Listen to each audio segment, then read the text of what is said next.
Hey you guys, this is Stormy with the capital Z. Welcome to another audio commentary. This is going to be ThomasG, the purple Nidal player, versus Vortix, the light blue undead player, right here on Twisted Meadows. This is from the King of the Hill tournament thing that I think TFT.replays is organizing, because I only see these replays on that site, and I think it's some weekly tournament or something.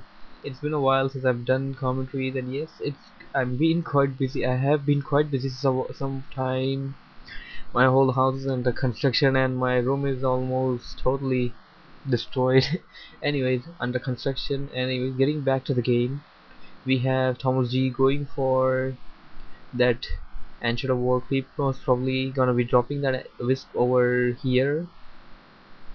No, going somewhere else, seems like. And the undead here going for the crypt. No, not the crypt, the DK order. He's gonna go DK first, and no scouts out by the any. Oh, I have to say this was a scout. No scout by the undead player yet. There comes a scout, and seems like the Nile player wants to locate the undead player much before that, was sending out that other wisp as well, and not dropping the Ancient War yet. I think he's gonna go for this camp over here. I have not seen many Nile players go for that one. Or oh no, he's just dropping the wisp over there, just planting, I have to say. And the hero will be a KOTG, Keeper of the Grove. That is rarely seen. This game is going to be interesting, guys. And the wisp goes over here now, does find out that the undead player is over here, and the undead player most probably is likely to find out that the Nile player is over here, because he did not run into him while the acolyte just went to that spawning location. This spot does give a good vision over here, while the undead player might want to creep at this spot or at the gold mine, and whenever he might want to near. Although if it would have been better if the undead player spawned over here for this wisp, but let's see how it goes. And here comes that KOTG entangling route over the acolyte, and now this acolyte is gonna go down.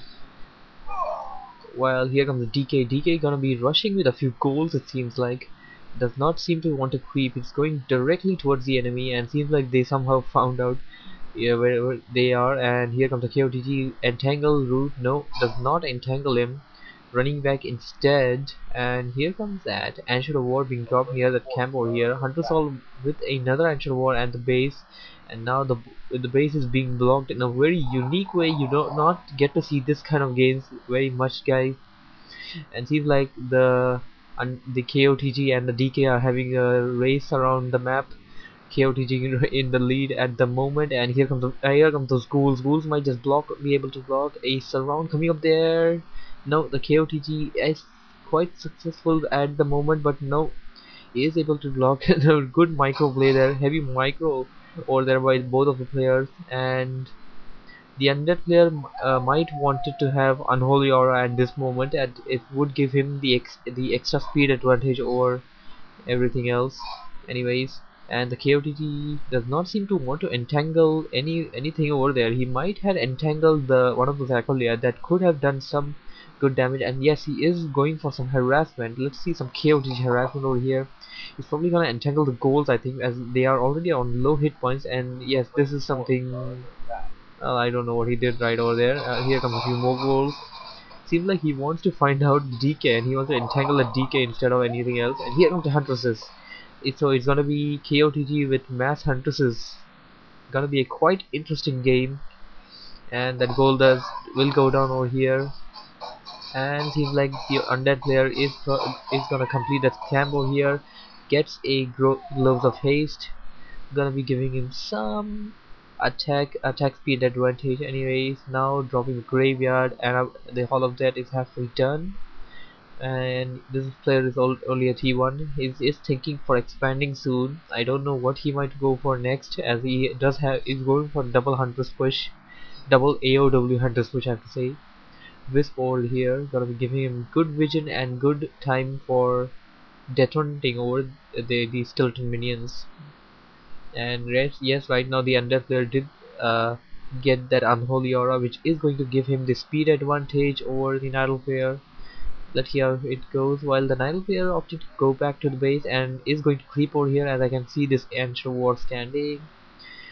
And And seems like the editor was just, I have to say, the KOTG just got stunned over there by that golem. And the undead player wanting to go for this expansion point. The Naruto player does want to expand. It seems like the tree of life will be coming up in a while, and the undead player is sleeping at the same time. The counter for this would most probably best would be fiends, in my opinion. At least that's what I can think about undead, as you know how undead is rarely played these days by these professional gamers. And as he's done over here, he does not seem to want to go for that expansion point. He's going towards the enemy's base for some harassment, it seems like. And I don't really know. I don't really have very much of an idea what he's doing now. And he is now going to tier 2, I have to say.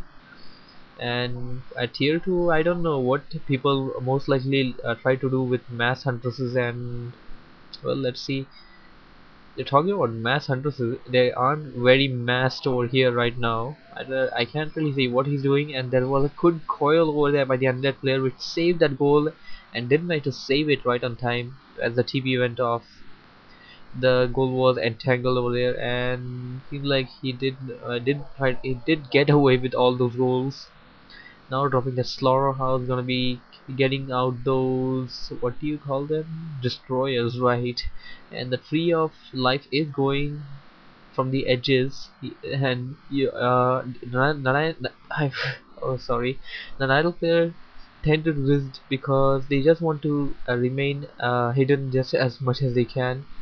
You can see them going from the edges, totally edges from there. And yes, here comes the KOTG, gonna be creeping over here, gonna be taking this expansion point. And the Huntress is coming out. Tier 2 is almost ready. I don't know if he's researched anything yet. No attack upgrades have been researched, although he should have done some of them by now, as he is only going for one unit, it seems like. A double AOW, I don't think you can actually make anything else with a double AOW push.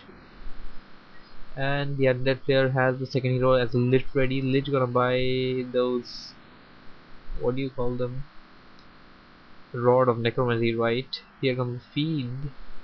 No more fiends coming, like, and the statues are being trained. The undead player does need good army against these huntresses, and now you can call this army a mass huntresses army.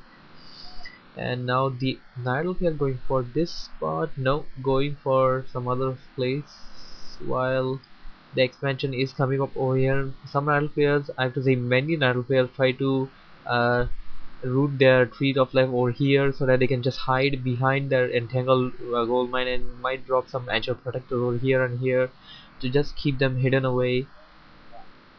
So because some players do sometimes do not check that the whole thing while they scout out, and they sometimes misjudge that the an opponent has expanded or not. And right now, well, he did come back over here for the creeping. It seems like he just wanted to see if the undead player is nearby, and yes, he did not find him. Now the undead player taking out this camp, and seems like he just got a tier 3 that gave him the orb of corruption over the lich. DK is at level 3. He should have a TP by now, in my opinion at least, because this while fighting such a mass hunters army, you can say what might happen. And this KOTG is doing good, very good at the moment. Just crept out that goblin merchant and now bought the scroll of healing. And whoa, what was that? Priest of the moon just died. I didn't hear that. And a third hero as the goblin alchemist. Well, I think it is called Goblin as well. It's just written Alchemist over here. As you can see, that Goblin thing is sitting over that. Anyways, now the other player attacking the Natal base. The lowers going down. Lowers being were training those druids. I have to say dryads. And now the Natal player just attacking the enemy's base. The POTM did die over there, and it seems like it's gonna be ending up with a base race. Let's see who actually gets it. The Nidal player is gonna get it. At the Nidal player already has an expansion which the undead player does not know of yet. This is why you need to expand, for guys. And it seems like the priest of the moon has been revived and seems to be wanting to get a few hits over the units. trying to attack that obsidian statue. As you do know, the statue is a mechanical and does not regenerate. Wait, does it regenerate? Oh wait, it cannot. It's a mechanical, of course it cannot. And right now it's gonna be taking out all the hit points from it, while while the other army is gonna be focusing down these towers. The towers were upgraded spirit towers, and right now this last spirit tower being taken out, then the Narobian tower. And right now the Nidal player should go for the Acolyte first, as if he can just cut out the gold supply, he can really do some good in this battle.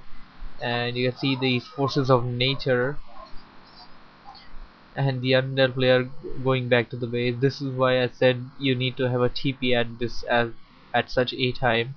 And seems like the undead player somehow did find out that he has an expansion. Just just ran his gold away to the expansion. Now trying to take it out. The tree of life being healed by the wisp over there. The wisp are being attacked, and the TP being used by the KOTG towards that point. He did take out all the acolyte, it seems like, and all the units are just confused on where to go, it seems like. Now the heroes running towards that expansion. Now these ghouls going away, and this is smart play.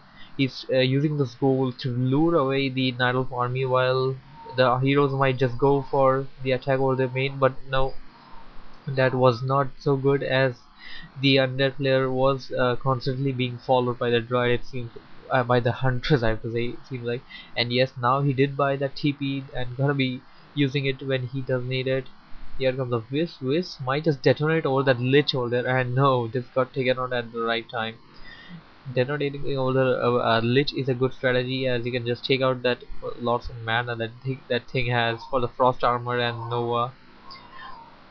And right now the undead player targeting out the tree of life. Tree of life is down, and doesn't seem like the Nidal player does have anything, does not have a main building at the moment. And right now this may be the final battle of the game. All the Nidal units being focused down, and yes, there goes down another entanglement over the lich may go down over there at quite low hit point, but DK does not have enough mana to heal it, and a lucky slow over there could have done the job, but no. And there goes on a POTM, and there goes a GG by ThomasG. Good game, well played by both players. Hope you guys enjoyed it. Rate, comment, subscribe, whatever, you know it. StormyZ over and out.